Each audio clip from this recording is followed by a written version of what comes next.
I will start this video with a warning to make sure that you understand that this project is not child's play, and to make sure that you will take all the precautions for building this project safely. Using this cooling technique will void your Bitmain warranty. To get similar temperatures that I show when testing this cooling system, your environment temperature needs to be between 25 and 29 degrees Celsius and have the radiator fans working. Above that, the system might work, but you will see different temperatures. You are fully responsible for the way you apply what I show inside this video guide. In case your boards will fail, we cannot be held responsible.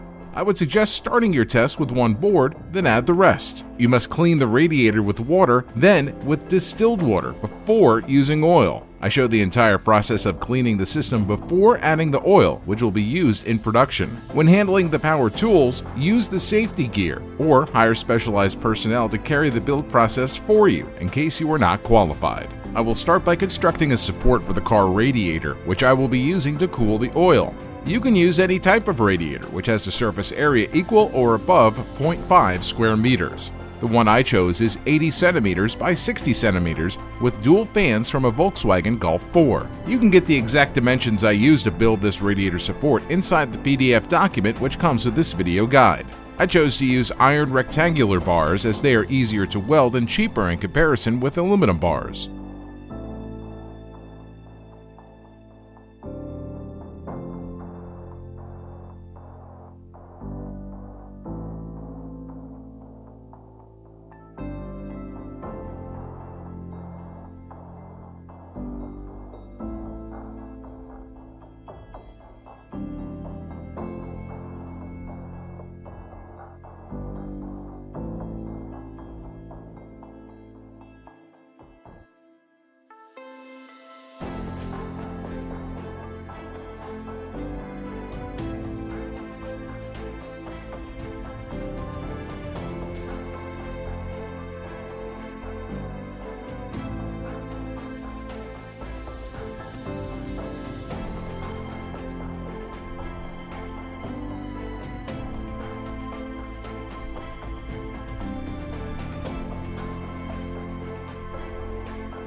The holes are drilled with 7mm drill bits so it can be threaded for 8mm screws, which are used to hold the radiator in place.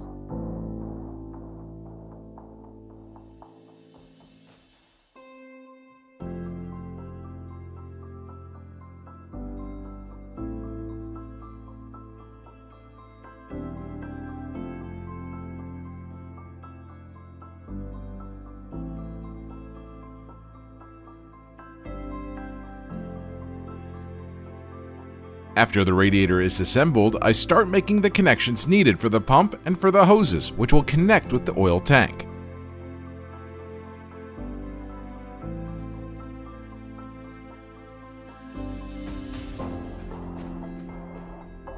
I used a regular water pump, which is used for water recirculation and house heating installations. Again, all the parts specifications, count, and dimensions can be found inside the PDF file.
I'm using some zip ties to hold the pump in place. If you want to make it sturdier, you can use some metal clamps as well.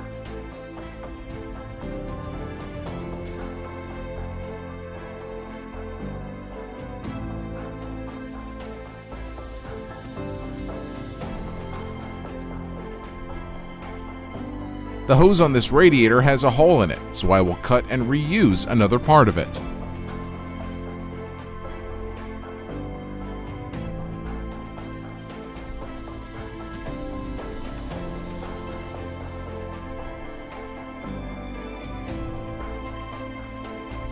I use some grease to slide the hose easier in place.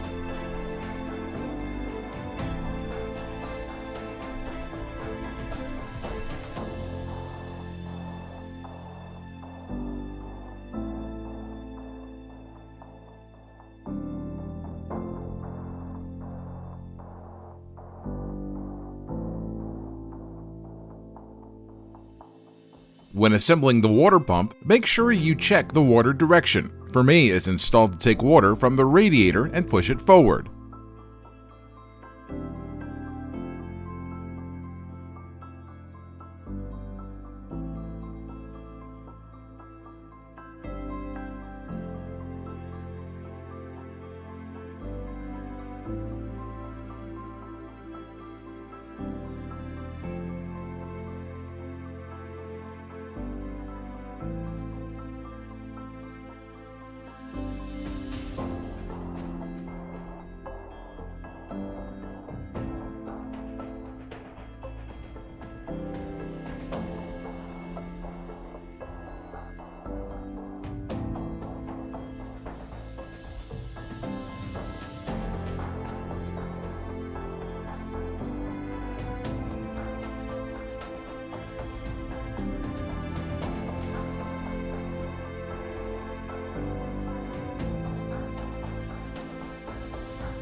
I install this T-joint so I can also install an oil filling valve.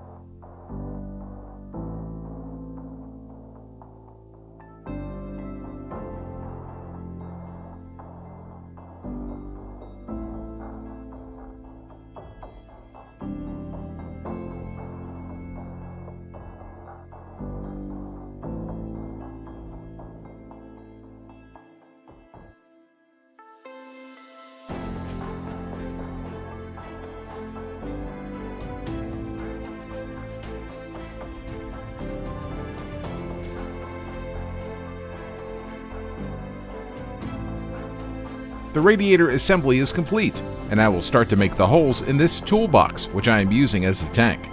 You can use any container as long as it's not made of metal and you make sure that it's holding the liquid inside. If you feel like going fancy, you can use an aquarium, as long as you don't add fish in it.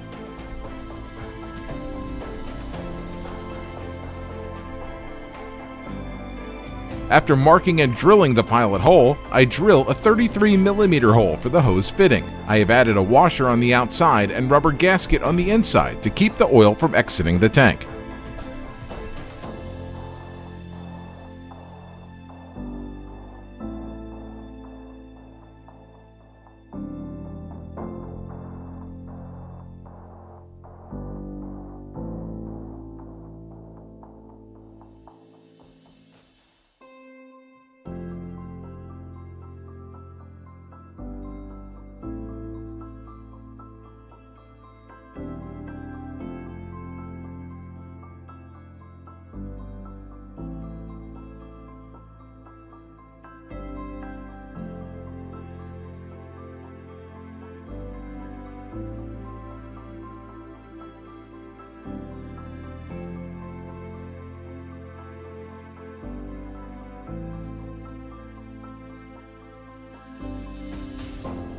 I will do the same on the backside, where the oil will enter the tank.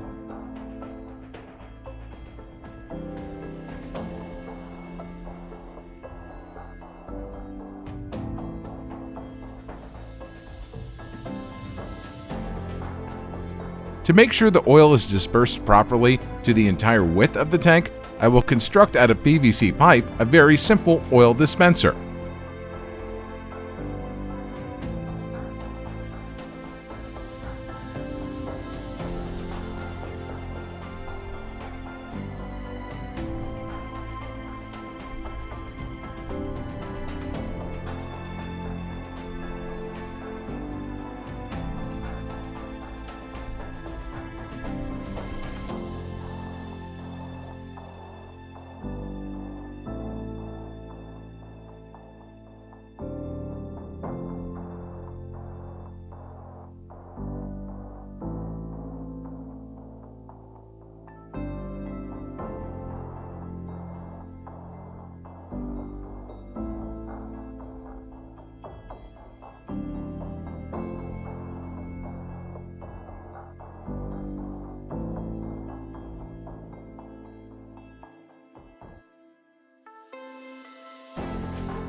I drill holes at a 45-degree angle.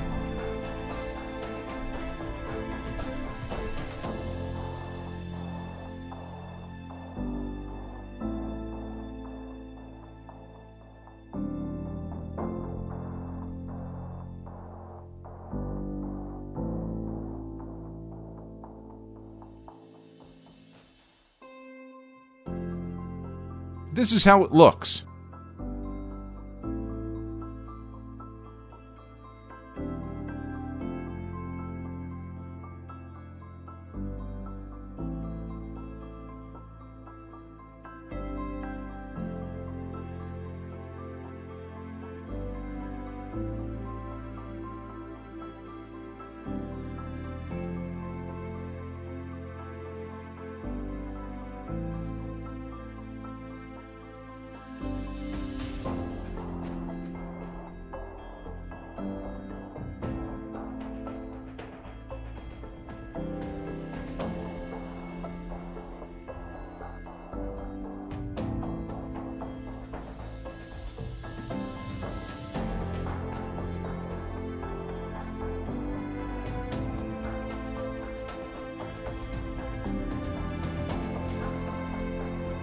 The oil tank is ready now.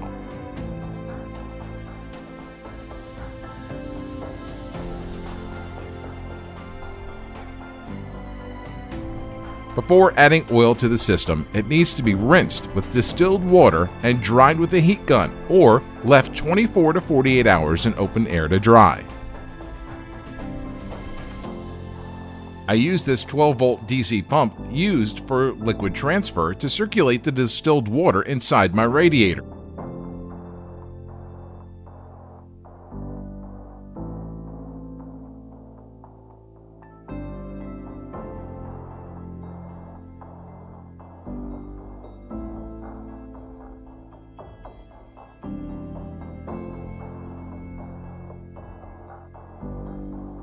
Let it run for a couple of minutes, and if you get the water clear, then you can move on to the next step. Before using distilled water, you can rinse the radiator with regular tap water.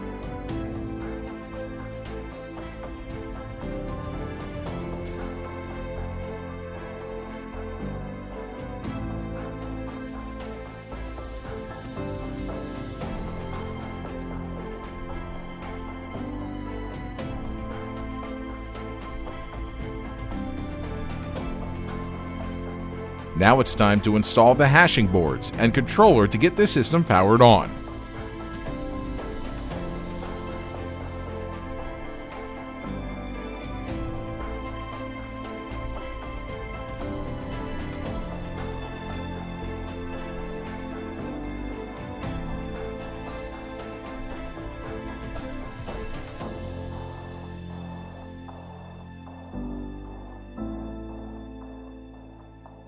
Before that, I actually need to disassemble the 14th brand new Antminer and get its boards out. The step I am going to do is going to void the warranty of the device.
These are the boards, and I am also going to use this support of the control board. I 3D printed these board mounting pieces, and I will glue them to the bottom of the tank.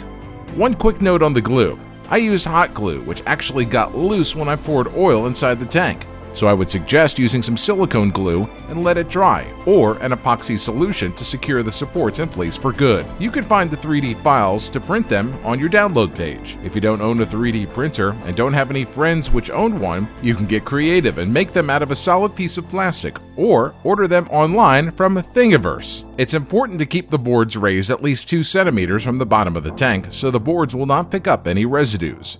Water is denser than oil, so it will stay at the bottom, and you want to make sure that it doesn't get on the board. When you install the supports on the board, make sure you are not ripping out any electronic components from the PCB.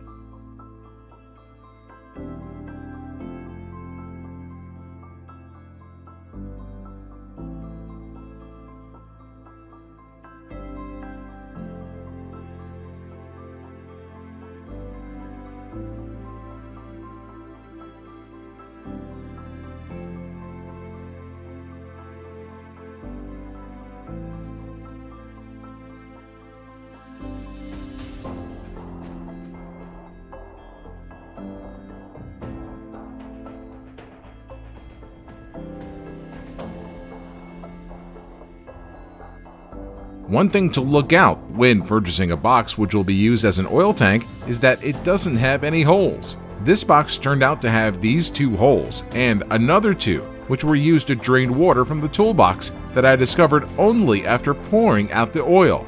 Not funny. If you use something to cover the holes, use epoxy or proper adhesive silicone to avoid being lazy like me and do more work later. Now it's time to mount the power source. My idea was to have it inside the box, but it turned out that it's heating quite a lot if I close the lid as there is no air circulation. I would recommend mounting it outside the box and drive the cables in. Another option would be to install some fans on the lid, but I would avoid doing that as you might get dust inside the oil, which is not recommended if you want to keep using the equipment for a long time. The power tools inside the Dremel tool are not with me, so I'm going to use what I have around to try to cut this plastic. Power source fits properly now. It's time to mount the control board. I will try to get the maximum height so I don't submerge it in oil, as this doesn't require heavy cooling. I use the front side as a template to mark where I should cut using my awesome plastic cutting and toxic fumes producing tool.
The assembly is almost done now. I need to take care of an important part, which is the fact that the board will not start mining if there are no fans detected. To fool the board into thinking there are fans installed, you have two options. 1. Modify the firmware to continue mining even if there are no fans installed. 2. Install a circuit which modulates a signal similar to the one sent by fans when they are spinning. The circuit I am using is a square wave generator circuit, which you can purchase from eBay for $2. The bad part is that you must provide a PWM between 3.8 and 5 volts to the control board. For this purpose, we need to step down 12 volts to 5 volts using a car phone charger circuit.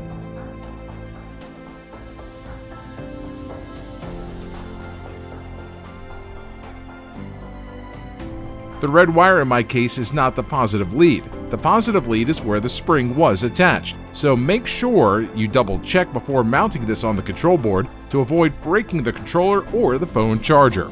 I am telling this because I already fell in this trap. Nothing broke as I tested the circuit on my power supply before mounting on the control board, but it will help you avoid the same mistake.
I'm going to simplify this board and get rid of the USB ports.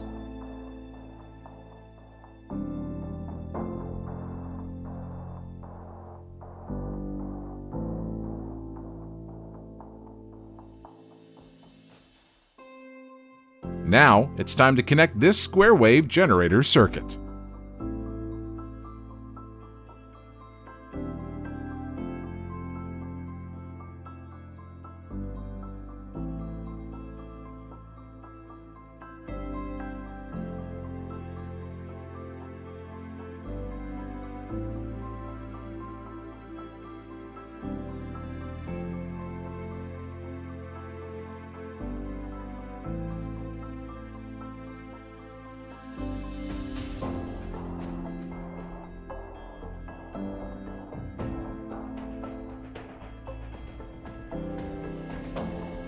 To keep everything together, I am using this prototyping circuit board to make the connections, also for the wires which will go on the controller board. The proper wiring diagram can be seen on the PDF file. It's much simpler than it looks in the video.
If everything is working, you should see the red LED powering on, and if you probe on the oscilloscope, you will see the signal. Another thing to mention is that I have the jumper changed on the square wave generator circuit to the third position, as you see in this photo, to generate a higher frequency. The best part is that you can change the PWM by adjusting the blue variable resistors. Anything above 4,000 RPMs worked for me. On newer control boards, I was not able to use this method and had to use the firmware patch. This circuit worked properly for me on the control board version 1.2. On 1.3, it was stopping at checking fans.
Now that my circuit is assembled, I can make all the connections and begin pouring oil. The boards are now installed inside the oil tank, and we'll start preparing the radiator now.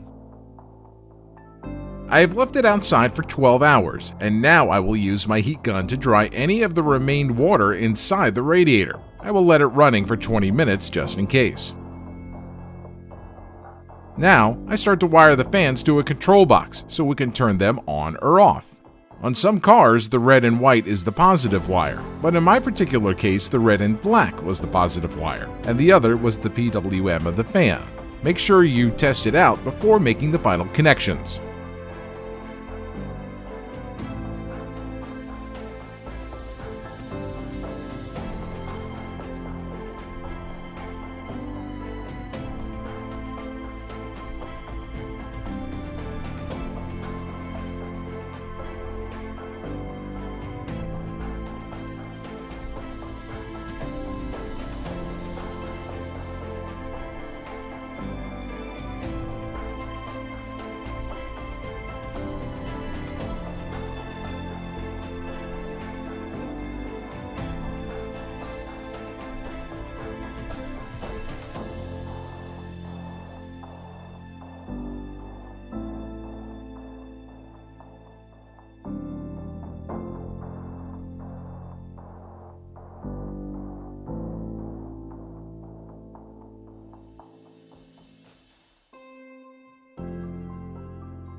This is the control box that I'm going to install on the side of the rig. Make sure you get a box large enough to accommodate the 12-volt power supply that is going to power the fans.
I am going to solder a longer 3-wire cable for this fan. The third wire can come in helpful later if we decide to make a controlling and monitoring board for our fans and water pump.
Here, I'm going to install 2 switches for the fans. The pump will start when it's plugged in to avoid complexity for now.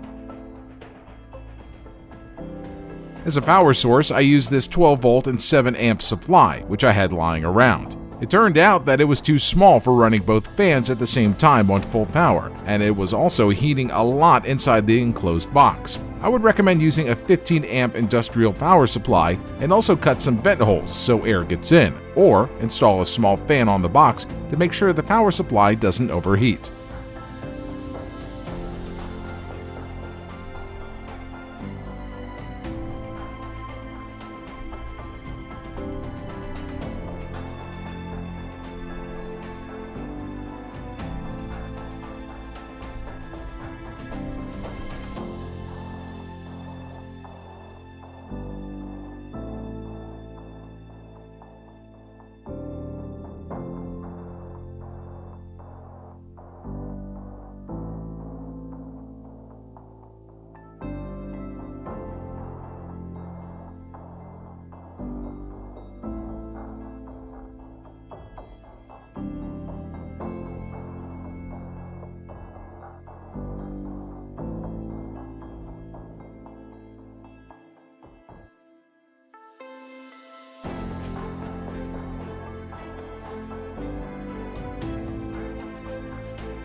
Here I am connecting the fan switches.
After the control box is done and both the fans and pump are connected, you can plug and see if they work as expected.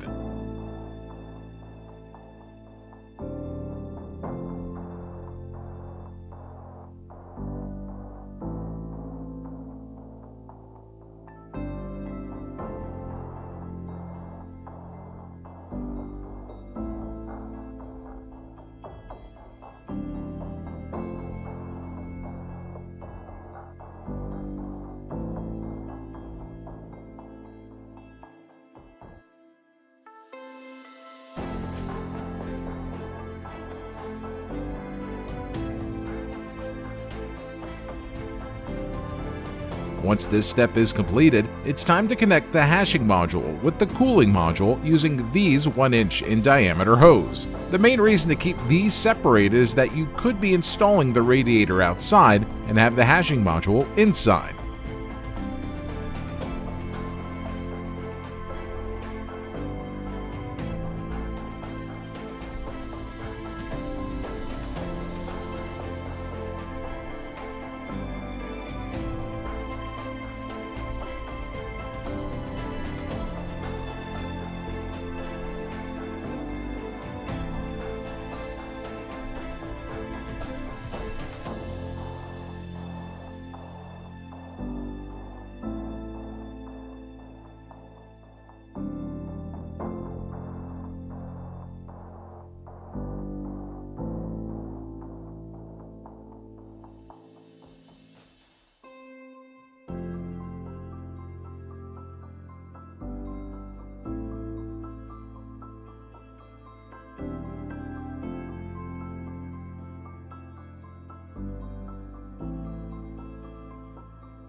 Here I am, using the same liquid transfer pump to add oil inside the system.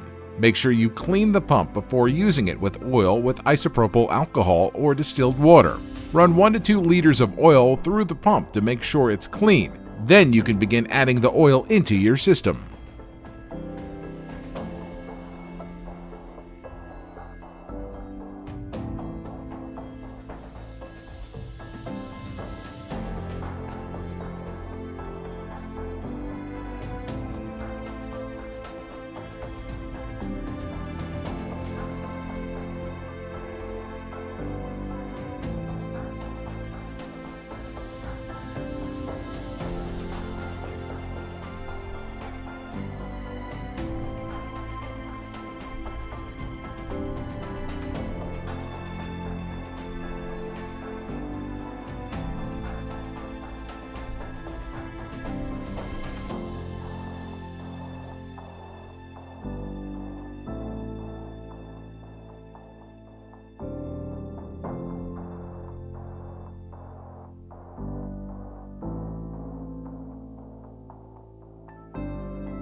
Once you've filled the radiator and you get a steady stream without bubbles, you can pour the oil directly inside the tank.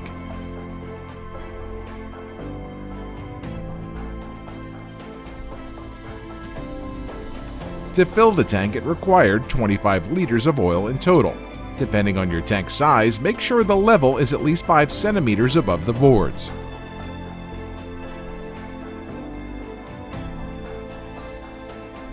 The red pump was actually broken. It was sitting on my shelf for quite some time, but it looked good on the outside. It can require some cleaning as it oxidized from previous use, but I decided to change it with a brand new one to avoid any issues. I drained the radiator and replaced it quickly. The red pump seemed too quiet when I tested it, but I didn't actually look to see if it's spinning or not. So make sure you properly test your pump before filling the system with oil, as it can spare you from doing the same job twice.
Alright, I see liquid moving now and everything is running properly.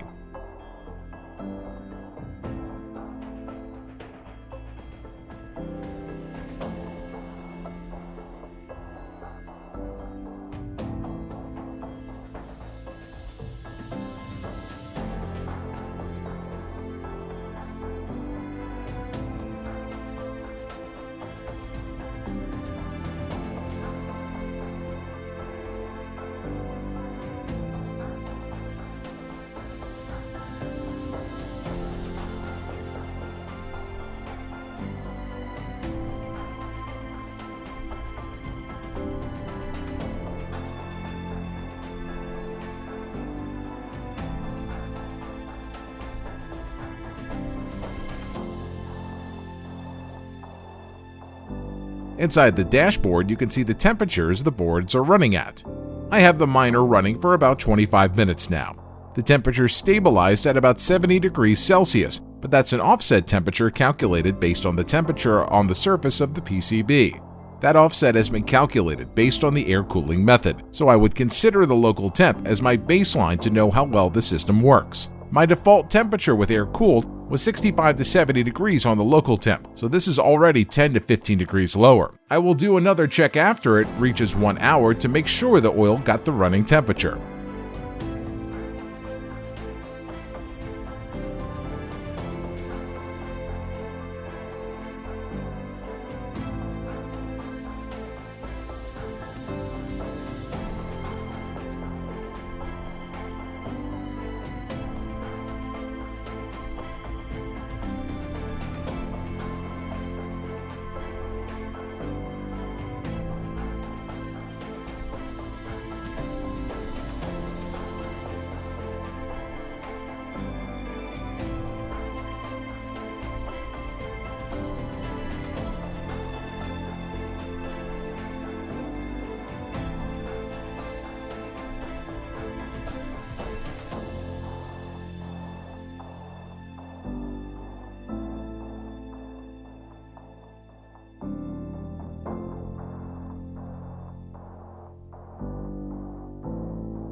The temperatures are pretty much the same. One board is running a bit hotter, but I think it's due to the fact that the heat glue did not hold and one board is resting to the side of the tank, and there's no proper oil flow on both sides of the board.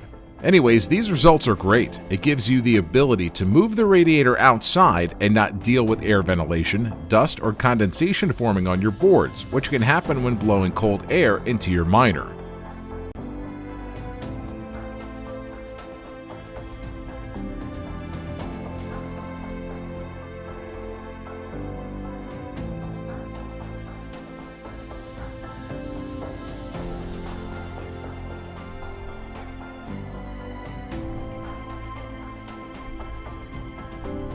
Thank you very much for watching this video, and I hope you found it useful.